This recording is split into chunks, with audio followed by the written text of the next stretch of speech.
There's a really good chance that your favorite guitar player's favorite guitar player is Ty Tabor of King's X. But what can us mere mortals learn from his playing? Let's talk about that. Hey kids, it's your good buddy, Uncle Ben. Over my many years as a guitar teacher and touring musician, I've learned thousands of songs, and they've all taught me something that stuck with me and helped me along the way. Mastering tunes makes us better players, and that's why every guitarist should learn It's Love by King's X.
Hey kids, it's your good buddy, Uncle Ben. So this is somehow the first King's X video that I've ever done here on my channel, which is weird because you guys have been asking for one for years, and I've been listening to this band since I was probably like 10 or 12 years old, whenever my older brother Noah and I saw the music video for Dogman late one night on Z Music. You guys remember Z Music? It was like the Christian music MTV station from the 90s.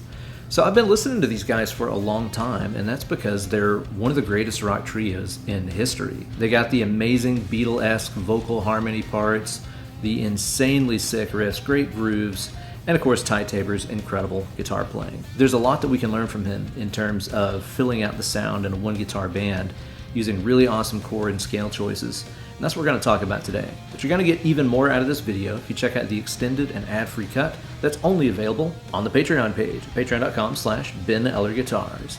Sign up today even for just $1 a month. You're going to get access to that Bad Larry as well as hundreds of other bonus goodies. So don't delay. Sign up today over at patreon.com/BenEllerGuitars.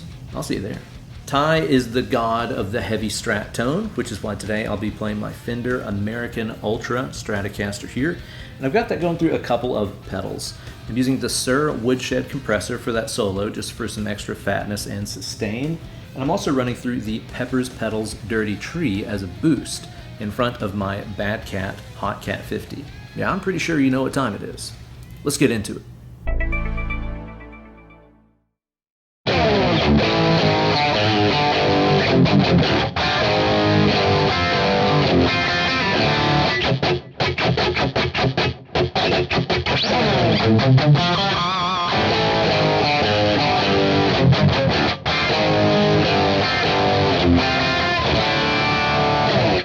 All right, there, loyal and lovely patrons. Let's talk tone, as I like to do in these Patreon exclusive segments of these videos. So there's a couple things going on to get this sound. I've always loved that Ty has been a guy who's not afraid to pile a ton of gain onto a Strat. I think like brutal Strat is one of the coolest guitar tones that there is, you know? You got all the gain, you got all the low end pushing and everything, like you do with the typical overdriven humbucker tone. But I don't know, man, just having the single coils and stuff, it just has so much character to it, you know? I really have always liked that sound. But it can be an unholy mess to control if you're not careful. So I want to talk about some of this stuff with you here.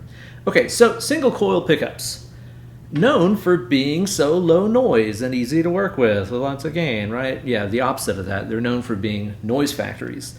One thing that Ty did, and one thing that I'm doing today as well, is to use a noiseless single coil pickup set. So the American Ultra series that I have here, this is the Ultra 1, not the Ultra 2. I had an Ultra 2 for a while. I like the Ultra 1 better, personally. But it's got, what do they call them? It's like Fender vintage noiseless single coils or something. And they do a pretty dang good job. I have my studio in a really old building that has like the nastiest power in the world. So even with the noiseless pickups, you'll still hear some like crackle and sizzle. Check this out.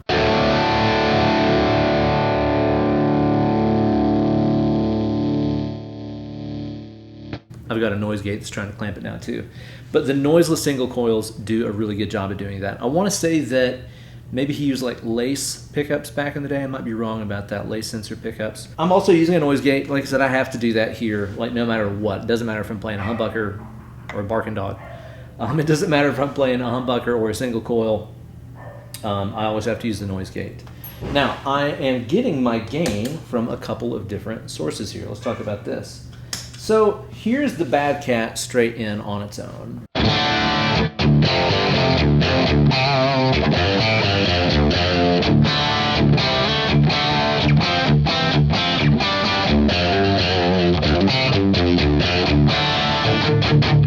God, I love that amp. I think it sounds so good. So you can hear it's dirty for sure. It's not like full on brutal. And I'm using this Pepper's Pedals Dirty Tree in front, which is one of my favorite boost pedals. Takes some tweaking sometimes. It can get really bright and really harsh if you're not careful with it. I've got the highs at about 9 o'clock, so the highs are being reduced a lot. Adding in tons of gain on top of single coils can get ear piercing and terrible. So you do have to roll off some of those highs somehow. And I've got the level for the pedal at about 2 o'clock, so it's boosting and hitting the front of the amp a little bit harder. Let me give you a before and after there.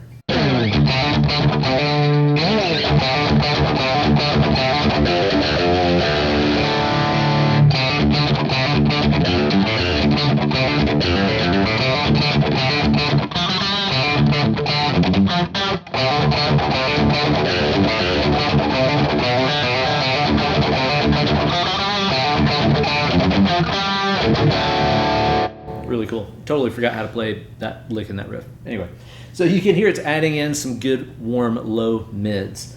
And this is one of the keys to getting those really big, fat, dirty Strat kind of tones. You can abuse the crap out of the low end on the amps because these things are so narrow sounding naturally. They're so skinny. And plus, it's Ty's the only guitar player in the band. And Doug uses a very bright bass tone.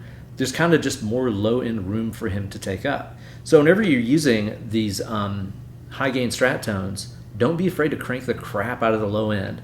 If I played like a Les Paul through this right now, it would sound so tubby and flubby, it would be unusable. But with a Strat,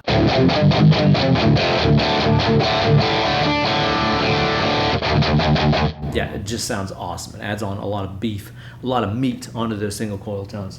So don't be afraid to do that. I used the neck pickup for the solo part on that.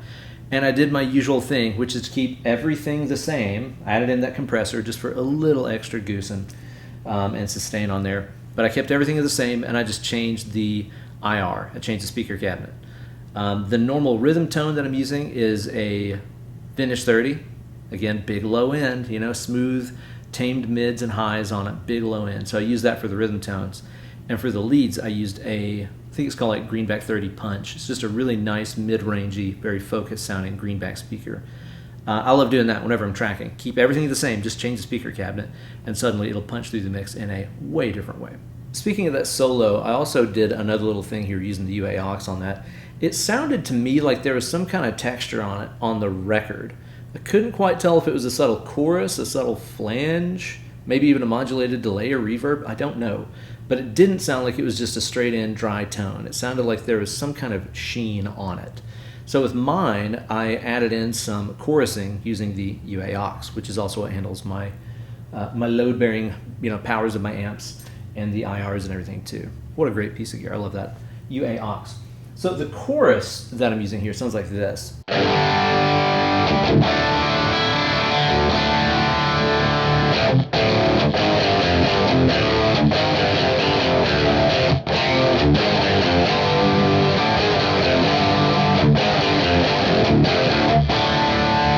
It's based on a preset on here that's like the Stone Temple Pilots kind of chorus sound. And I think I just turned the mix down a little bit. That's about it, because I didn't want it full on chorusy sounding. But yeah, again, just with that neck pickup on there.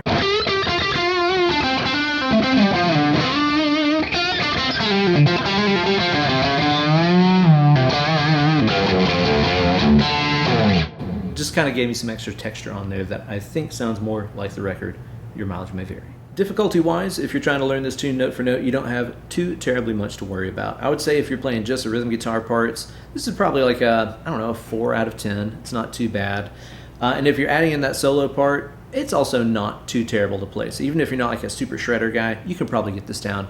I'll probably say that's like a 5 out of 10. If you want to play along with this track, you're going to need to put that rock guitar down in drop D tuning. The song kicks off with that iconic riff that features some droning strings, some implied chord changes, and some of the awesome stuff that we can use to make ourselves sound bigger in a one guitar band.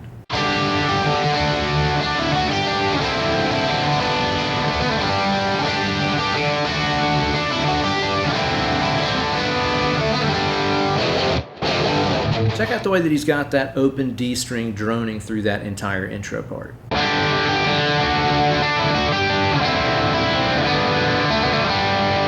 Using open strings to make yourself sound bigger in a mix is a classic one guitar strategy. You can look at players like Alex Lifeson from Rush, right? He's always got some kind of open droning string thing going on just to fill up more space in the mix. Other guys like Andy Timmons is amazing at that. Jimmy Page did that a lot, and so does Ty Tabor. So the drone that we're using this whole time is your mom's favorite, D. And he's playing some chord dyads on the G and B strings. Sounds like he's going from like a D sus4 to D major. And then these changes kind of imply like a C major sort of sound to a G major.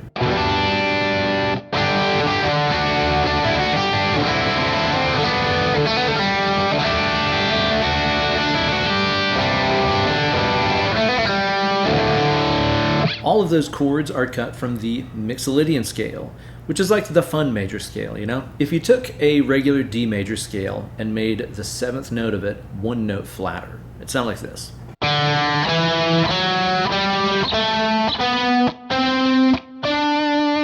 Do you hear where the scale kind of zigged where you thought it would zag right there? It's that flattened 7 interval as opposed to the regular 7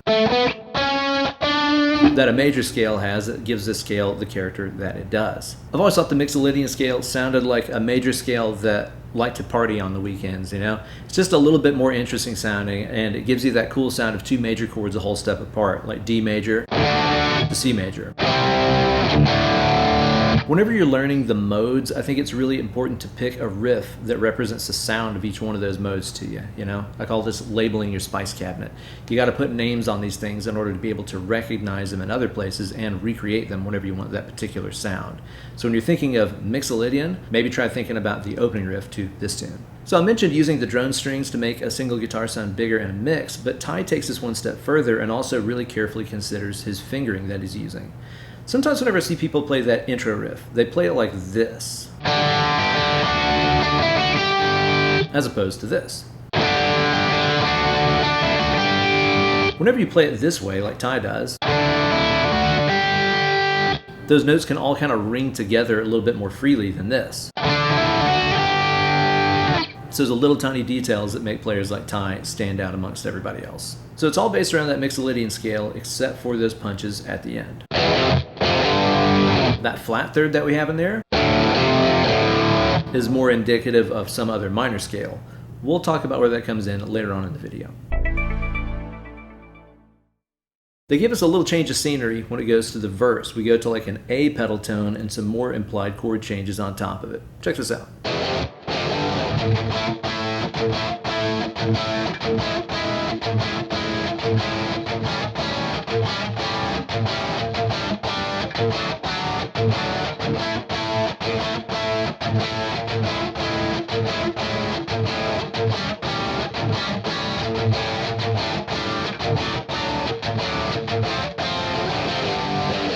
I saw an interview with Ty here on YouTube where he said that riff was inspired by George Lynch's playing, which makes sense whenever you think about it. George does a lot of those like bass notes with little, 2-string dyads on top. Only a little less beatly than this sounds. So there's some really cool chords going on underneath that A bass note here. We have an A5. Then he takes that root note and brings it down a half step, which gives us more of an A major 7 tonality. Then he's given us root, third, and flat 7, which are like the primary ingredients of an A7 chord.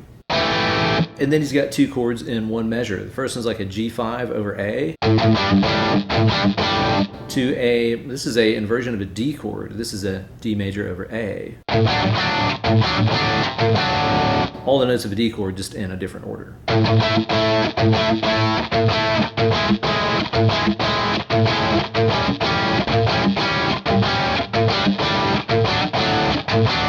And the second time through, he takes us down to right here, which feels like an F power chord under an A bass note.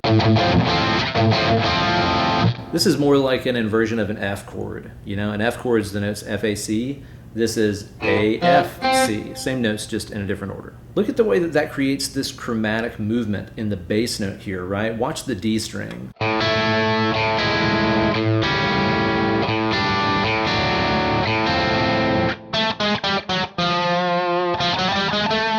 He gives us a full phantom whenever he takes us down those bass notes, a major third like that. Something that on its own does not sound cool, right? Doesn't really have much melody to it, but when you pair it with those chords on top and the beautiful vocal harmonies, it sounds amazing.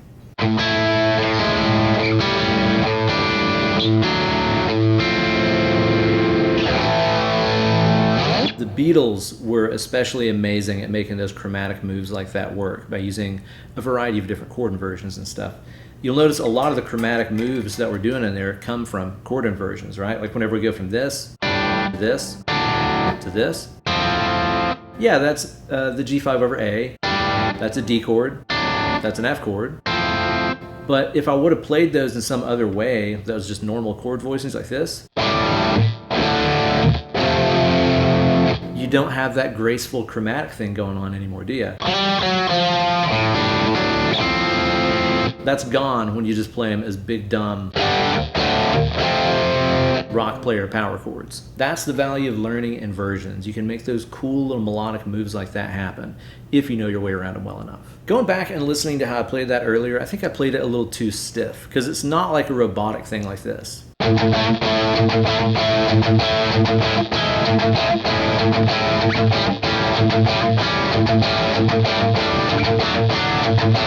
He's got a lot more subtlety and a lot more kind of ghost notes on the bass notes. It's really more like this.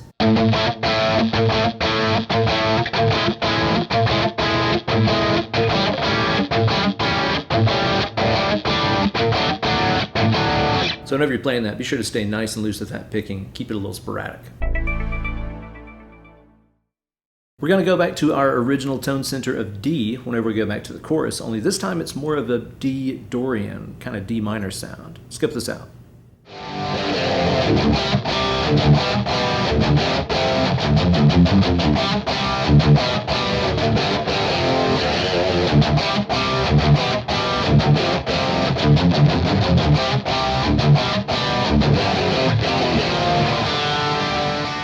One thing I think we can all learn from this is the power of variations in themes when you're writing tunes.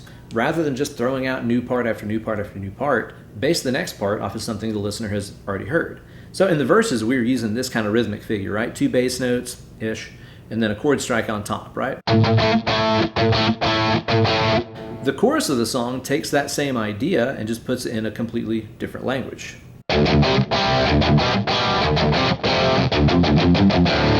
There's like enough connective tissue between those parts where you can tell they belong in the same song. To me, that is a huge indicator of really effective songwriting.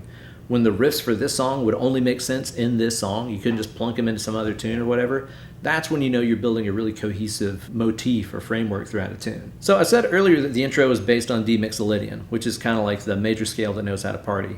Well, the chorus of the song is built around D Dorian, which is kind of like the minor scale that likes to party. So the regular minor scale features a flat 6. It sounds like this.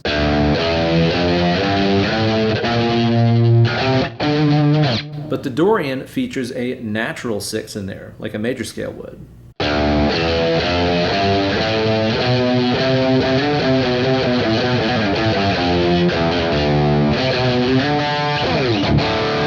Sometimes I also call that one the Santana minor scale. It's a good way to dip into some of those darker waters without making it sound full on, I don't know, sad, like a lot of minor stuff does.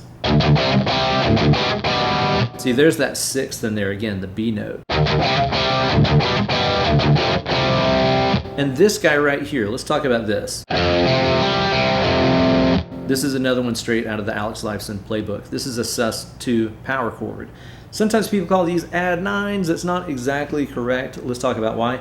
So whenever you're in a drop tuning and you play the typical one finger on the bottom 3 strings power chord, right? That's spelling out root, fifth, and root intervallically. That's a power chord. It's not major or minor. It's just a 5 chord. Now, whenever you take that grip right there and move that second root note, that one right there, up one whole step, we're adding in what we call a sus2. Sus2s just have this, I don't know, this width to them. That's why guys like Alex Lifeson and John Petrucci use them all the time in their stuff too. That's like the Alex Lifeson sound. Whenever you play it as a power chord like that, it just sounds a little bit more aggressive, a little bit more rockin', and it takes up a lot of space in a one guitar mix. The reason that's not an add 9 chord is because an add 9 chord also has a third in it, okay? Remember, this is just 1, 2, 5. To make it a full-on, add 9 chord, it would need to also have the third, which in this case would be an A note. That's root, fifth, second, third. Again, that's a different kind of thing entirely from our sus2. Almost anywhere you could use a regular power chord, you could use this sus2 power chord, just for a little bit more interesting kind of harmony on top of it. So next time you have a power chord riff that's not really hitting the way you want it to, just try subbing in some of those sus2s. Sometimes they work, sometimes they don't. Use your ear, but it can be a great way to add some variety into a simple progression. We got to talk about the syncopation here because it is really weird. It's one of those things you can listen to once and sing along and remember it, but when you start trying to count it out, and God forbid you're trying to play this and sing it like Ty is doing, I have no clue how he's doing that. It gets complicated fast. Uncle Ben in the editing chair here. It's in 6/4. It's really syncopated though. Let me count over it. 1, 2, 3, 4, 5, 6. 1, 2, 3, 4, 5, 6. 1, 2, 3, 4, 5, 6. 1, 2, 3, 4, 5, 6. To me, it's awesome that it's that complicated, but it's still catchy, you know? Just because something is oddly syncopated or in an odd time signature doesn't mean it can't be catchy. How about that chromatic thing he's got at the end right there, right? I think it's a sus2 there at the bottom. Sometimes live I see him play that, sometimes I don't. He said in an interview that was based around that riff from Earache My Eye by Cheech and Chong, which I think is hilarious, and once you know that, you can't unhear it. Ty's solo in this song is perfect. It follows the vibe and the changes of the tune exactly right. Features some really tasty bends and vibrato in there, some cool phrasing, and most importantly, it doesn't overstay its welcome. Because this is a feature of a lot of King's X songs. There's no fat to trim off of this thing. They can write stuff that's really heavy and really technical and 3 minutes long. It's like they're pop songwriting geniuses that somehow ended up playing in this crazy heavy metal funk band or something.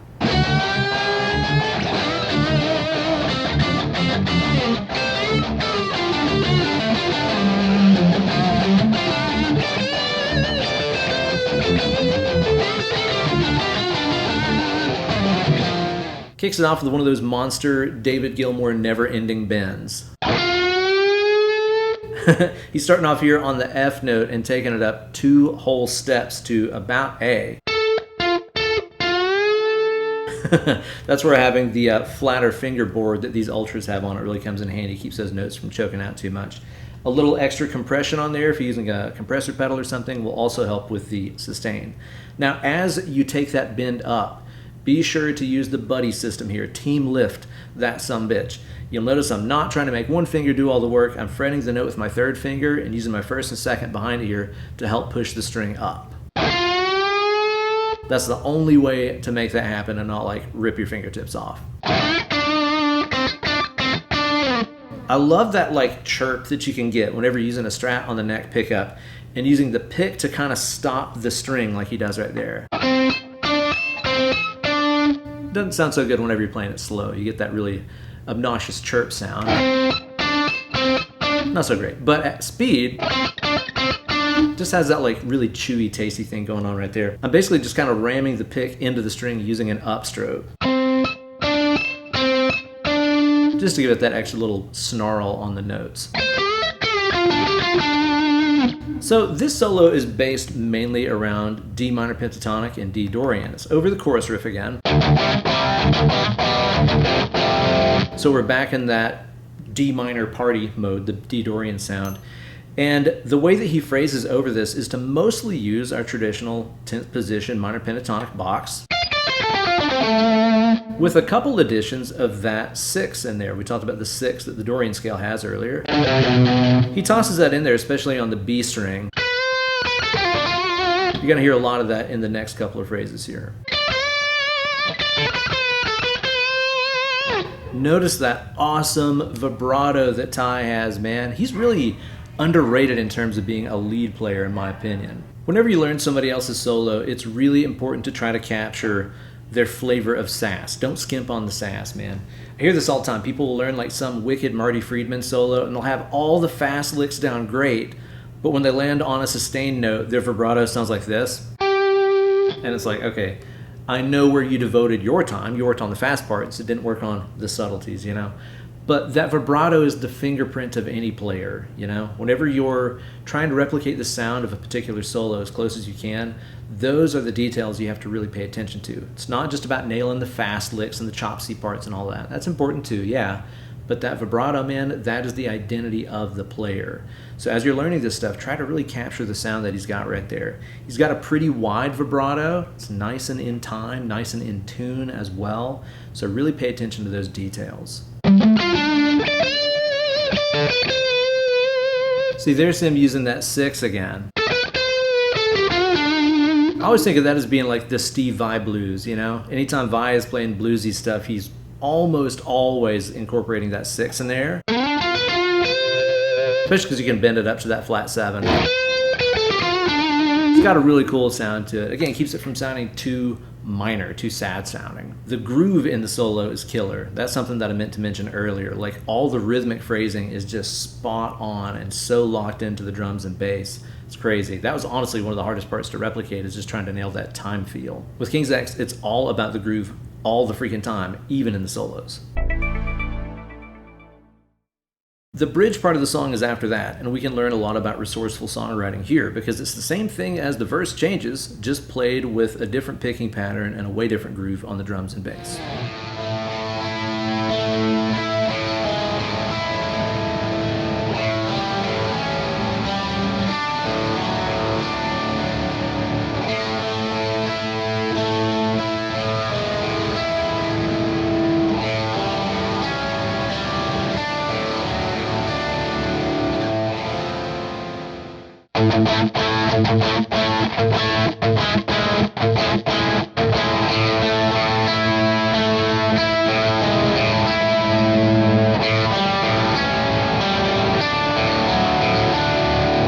Notice how they didn't just throw you another new part of the song. They reused something from earlier and just put a new coat of paint on it.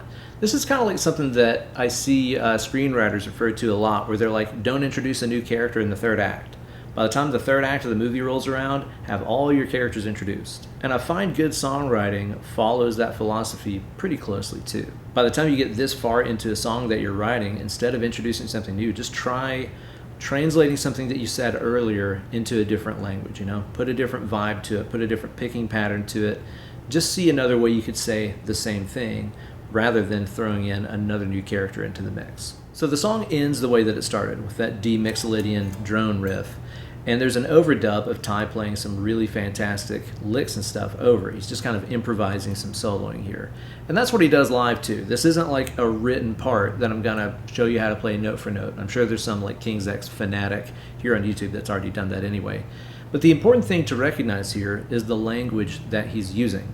So that chord progression, right? We said it centers around what sounds kind of like D sus4 to D, then the C to G, which are all chords based around that D Mixolydian scale, and a lot of his soloing does reflect that.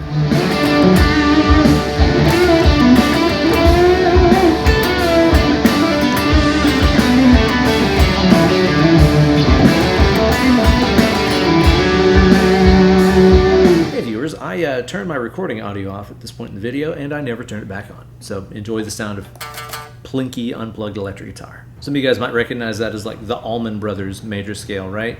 It's major, but it's not as straight-laced as, you know, do, re, mi, the major scale. Now here's a cool thing that happens though, is in rock music, we can kind of blend the sound of that Mixolydian scale with the more rock and roll, you know, minor pentatonic and blues scales too. And there's kind of a reason for that and a way you can get away with it. Check this out. So the main scales we've been using in the song have been the Mixolydian scale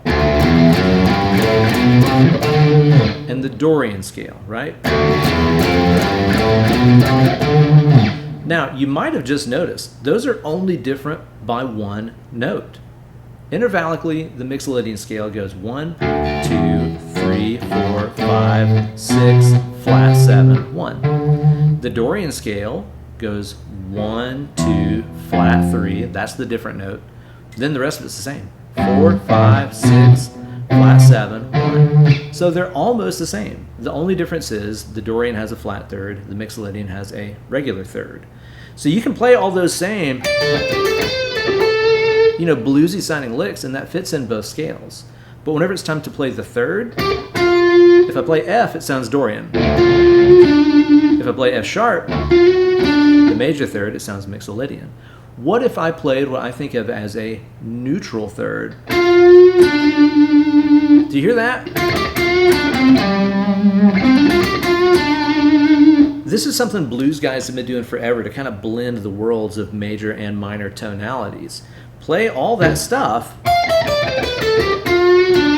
but whenever your fingers touch a third, just give it a little yank. Not like a half-step bend, just like a quarter-step bend. Like what Dime used to call hick bends, right? And suddenly it has that, is it major, is it minor, kind of confusing tonality to it. And that's what Ty does through the solo. He's changing up between the Mixolydian scale and the more traditionally rock and roll neutral third Dorian pentatonic thing.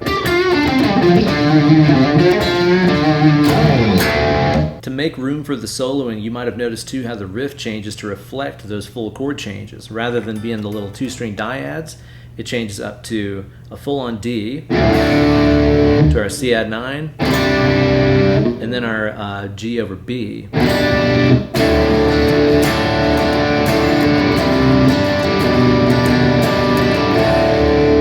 Vaguely like blue on black, right? Kenny Wayne Shepherd sounding parts.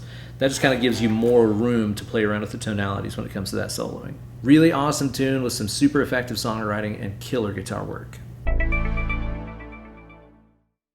So there you go, guys, the first deep dive into the King's X catalog here on my channel, but I'm sure there's like a million other sick tunes you guys would like to see featured in one of these videos, so let me know down in the comment section which one should be next. I love Dogman, Black the Skies is really good, I don't know, there's so many to choose from. Be sure to give the video a like and subscribe to my channel and ring the bell for notifications every time I upload a new slice of fried gold right here for you guys. And if you want to get even more out of this video, check out the extended ad-free cut and all the hundreds of other goodies that are waiting for you over on the Patreon page, patreon.com/BenEllerGuitars. Even $1 a month gets you access to all kinds of good stuff, so don't delay, sign up today. As you go through your week, keep a good thought and be nice to each other out there, whether that's in the real world or in the internet world, in those comment sections or whatever. We can make the world a better place one act of kindness at a time, and it starts with us. So, as you go through your week, just be good to each other. Do something good for somebody. Pay somebody a random compliment. Buy somebody a cup of coffee. Whatever. Start making the world a better place. Now get away from this computer machine. Grab that rock guitar. Start mashing some rope. Let's click it. More pick it.